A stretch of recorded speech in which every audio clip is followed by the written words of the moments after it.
ایک شخص نے کوشچن کیا کہ اگر کوئی اپنی سسٹر ان لا کے ساتھ یعنی سالی کے ساتھ زنا کا مرتکب ہو جائے تو کیا اس کا نکاح قائم رہتا ہے یا ٹوٹ جاتا ہے؟ دیکھیں مسئلہ یہ ہوتا ہے، پہلا اس میں یاد رکھیں کہ جو اصول اور فروع ہوتے ہیں، یعنی جیسے زوجہ کی والدہ یا زوجہ کی بیٹی جو خود اس سے ہو یا کسی دوسرے شوہر سے ہو، اگر ان کے ساتھ خدا نخواستہ اس طرح کے معاملات ہوں تو پھر نکاح بریک ہو جاتا ہے۔ بلکہ فقہ حنفی اس میں بہت سختی فرماتا ہے، چنانچہ اگر کسی نے مثلا داماد نے ساس کو یا سسر نے بہو کو غلط نیت کے ساتھ، بری نیت کے ساتھ چھو بھی لیا ہے شہوت کے ساتھ، تو پھر اس سے نکاح ختم ہو جاتا ہے۔ زنا تو بہت دور کی بات ہے، تو سالی سے زنا کرنے میں اگرچہ نکاح ٹوٹتا نہیں ہے لیکن بہرحال وہ گناہ کبیرہ ہے۔ دوسرے نے پوچھا ہے کہ اس کا کفارہ کیا ہے کہ اگر ایسا ہو جائے۔ دیکھیں آج کل چونکہ اسلامی سزاؤں کا اجرا تو ختم ہو چکا ہے، تو لہٰذا اب فی الحال یہ ہے کہ اللہ کی بارگاہ میں سچے دل کے ساتھ انسان توبہ کرے، اور وہ توبہ وہ بے پرواہی کے ساتھ نہ ہو کہ جی بس کانوں کو ہاتھ لگا لیا، تھوڑی سی توبہ کی پھر بھول گئے، بلکہ حقیقتاً انسان کو صحیح نادم ہونا چاہیے، شرمندہ ہونا چاہیے، اور یہ شرمندگی پھر دائمی ہو۔ جب گناہ یاد آئے شرمندگی انسان صدقہ کرے اللہ کی بارگاہ میں توبہ کا طریقہ یہ ہوگا کہ سابقہ گناہ کو یاد کر کے آئندہ نہ کرنے کا پختہ ارادہ کرنا، اور یہ ارادہ صرف اللہ کے خوف کی وجہ سے ہو، اور پھر پوری زندگی اس قسم کے گناہوں سے دور رہے، تو یہ ہو سکتا ہے کہ اللہ تبارک و تعالیٰ اس کے گناہ کو بخش دے۔ ایک انہوں نے کہا کہ یہ گناہ شادی سے پہلے ہو یا شادی کے بعد، کیا دونوں کا حکم ایک ہے؟ دیکھیں سزا کے اعتبار سے حکم علیحدہ ہوتا ہے کہ اگر غیر شادی شدہ زنا کا مرتکب ہوتا ہے تو 100 کوڑوں کی سزا ہے، اور اگر شادی شدہ ہو اور اسلامی سزا جاری ہو تو رجم کرنے کا حکم ہوتا ہے۔ رجم کا مطلب یہ ہے کہ وہ خود جب گناہ کا اقرار کر لے یا 4 گواہوں سے باقاعدہ اس کے زنا کو ثبوت ہو جائے تو پھر حاکم اسلام حکم فرماتا ہے کہ اس کو پتھر مار کر جان سے مارا جائے، اور پھر وہ شخص اس کو رجم کیا جائے گا، اور پھر یہ کہ اس رجم جو جب ہو جائے گا اس کو یہ دنیاوی سزا جاری ہوگی تو اس کے گناہ کا گویا کہ کفارہ ہو جائے گا۔ تو یہ ہے، لیکن اب چونکہ اسلامی سزائیں یہاں پر نہیں ہیں، اس لیے اللہ تعالیٰ کی بارگاہ میں سچی پکی انسان توبہ کرے اور آئندہ گناہ سے بچے۔ اور ایک انہوں نے پوچھا کہ 2 بہنوں کو نکاح میں جمع کرنا کیوں منع ہے؟ اس لیے منع ہے کہ اللہ تبارک و تعالیٰ نے منع فرمایا، جہاں پر حرام عورتوں کا ذکر کیا گیا وہاں فرمایا وَأَن تَجْمَعُوا بَيْنَ الْأُخْتَيْنِ، اور یہ بھی تم پر حرام کیا گیا ہے کہ تم 2 بہنوں کو نکاح میں جمع کرو۔ بس جب اللہ نے حکم فرما دیا تو پھر اس کے اندر ہمیں یہ نہیں دیکھنا کہ کیوں، اگر کیوں کا مطلب یہ تھا کہ کس دلیل سے، تو یہ جواب ہو گیا۔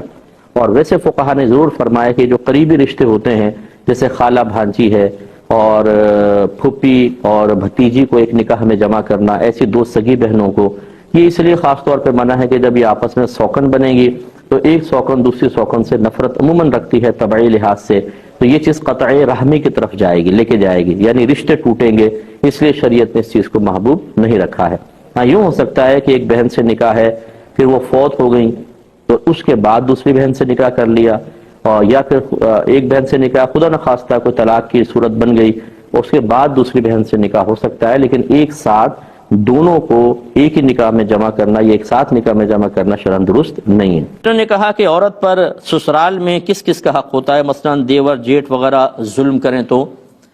دیکھیں آپ نے ظلم اور حق کو ملا دیا۔ ایک تو اگر فرض کر لیں کہ شوہر کا حق ہے تو کیا اس کو ظلم کرنے کی اجازت ہوگی؟ ظلم کرنا تو کسی کا بھی حق نہیں ہوتا، نہ شوہر کا ہوتا ہے نہ ماں باپ کا ہوتا ہے، کسی کا بھی نہیں ہوتا۔ ظلم تو کوئی کر ہی نہیں سکتا، پہلی بات تو یہ ظلم اور حق کو علیحدہ علیحدہ کریں۔ دوسری بات یہ ہے کہ عورت پر یعنی گھر کے اندر جب سسرال میں عورت پہنچتی ہے اس کے صرف شوہر کا حق ہے، صرف شوہر کا، ساس سسر نندیں دیور جیٹ کسی کا براہ راست اس پر کوئی حق نہیں ہوتا۔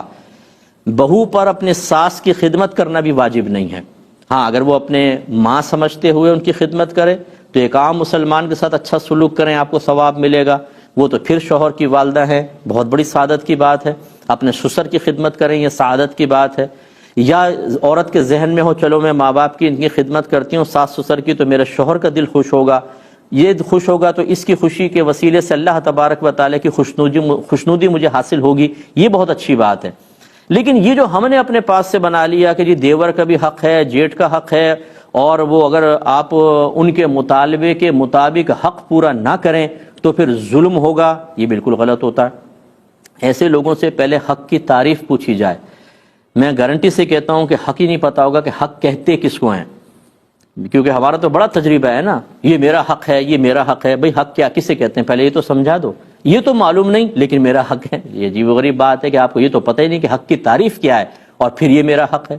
تو یہ کسی کا حق نہیں ہے. اگر وہ اس طرح دیور جیٹ آپ پر ظلم کر رہے ہیں، وہ سمجھتے ہیں کہ آپ پر چیخنا، آپ پر چلانا، آپ کو آرڈر کرنا، اپنی چائے بنوانا، کپڑے دھلوانا، یہ شاید ان کا حق ہے، تو یہ حق نہیں ہے. یہ اب اس کو کہیں گے ظلم ہے، ٹھیک ہے نا. اور اس طرح کے جو خاندان ہیں انہیں شرم کرنی چاہیے اور دین سیکھنا چاہیے تاکہ آپ کسی کی بچی پہ ظلم کے مرتکب نہ ہوں. ایک آخر میں اس میں مشوراتاً میں یہ بات عرض کرتا ہوں. بچی نے پوچھا کہ کیا یہ کس کس کا حق ہے کس کا نہیں. میں اکثر یہ سمجھاتا ہوں بات، یہ بچی پہ کوئی طنز نہیں ہے لیکن میں اکثر بات سمجھاتا ہوں، میں عرض کرتا ہوں. لیکن انشاءاللہ پہلے ایک چھوٹا سا بریک لے لیتے ہیں، حاضر ہوتے ہیں بریک کے بعد. بسم اللہ الرحمن الرحیم. تو میں بس یہ گزارش کر رہا تھا، کوئی بھی برا محسوس نہ کرے، کہ ہمیں یہ حق کی طلب اس وقت محسوس ہوتی ہے جب ہم پر ظلم ہو رہا ہو یا ہمیں اپنا کوئی فائدہ منقطع ہوتا نظر آ رہا ہو. ویسے ہم دین سیکھنے کے لیے تیار نہیں ہوتے. ہماری بہن کو یہ بھی پوچھنا چاہیے تھا کہ یہ بتائیں کہ مجھ پر کس کس کا حق ہے تاکہ میں اس کو ادا کروں. شوہر کا کتنا حق ہے، فلاں کا کتنا حق ہے. تو یہ کوئی ناراض نہ ہو، میں نے اسی لیے پہلے معذرت کر لی ہے کہ بیوی اسی وقت ہمیں میسج کرے گی کہ جب شوہر کی طرف سے اسے کوئی تکلیف پہنچے گی. اس سے پہلے یہ نہیں پوچھے گی کہ میں کسی حق میں کوتاہی کی مرتکبہ تو نہیں ہو رہی.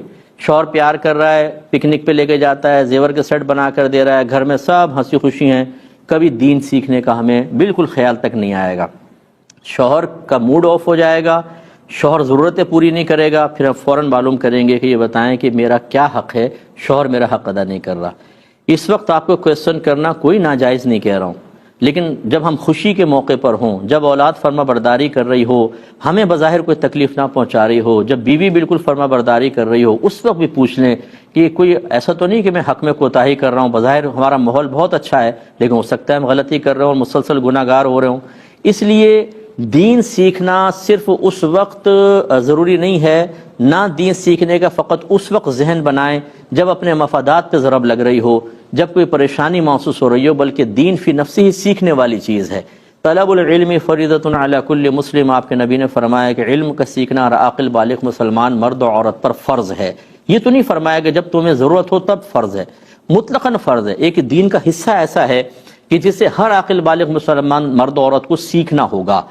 ہمارے کتنے بھائی بہن ایسے ہیں جو طلاق کے مسئلے سیکھیں گے نہیں، لیکن جب طلاقیں ہو جائیں گی 3 طلاقیں دے دیتے ہیں. اس کے بعد پھر ہم سے کویسچن کرتے ہیں کہ میں نے ایسا کر دیا، میں تو غصے میں تھا، میری تو بالکل نیت ہی نہیں تھی، میں تو خالی دھمکانا چاہتا تھا. تو بھائی پہلے آپ یہ سیکھ لیتے نا کہ دھمکانے کے وقت 3 طلاقیں دینا شرعاً جائز ہے کہ نہیں، غصے میں طلاق دی تو طلاق نہیں ہوتی، محبت اور پیار میں دیں گے تو طلاق ہو جائے گی. چیزیں سیکھ لیتے پہلے، لیکن سیکھتے نہیں ہیں. جب ہمیں پریشانی لاحق ہوتی ہے اور ہم غلط قدم اٹھا سکتے ہیں یا ہمیں کوئی فائدہ نہیں مل رہا ہوتا، ہمارے مفادات پہ ضرب ہوتی ہے، پھر ہم دین سیکھنے کی طرف آتے ہیں. یہ طریقہ کامل مومن کا نہیں ہے، ٹھیک ہے. تو کوشش کریں کہ اپنا دین سیکھیے، یہ آپ کے حق میں بہت ہی فائدہ مند رہے گا.